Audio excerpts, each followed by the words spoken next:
பூ ஒன்று வளர்த்தே வாசமும் இல்ல, பொன்னொன்று வளர்த்தே பாசமும் இல்ல.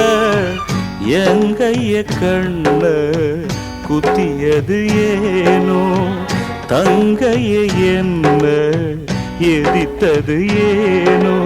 அம்மம்மா நீ கேளு, அழுதாலும் தீராது.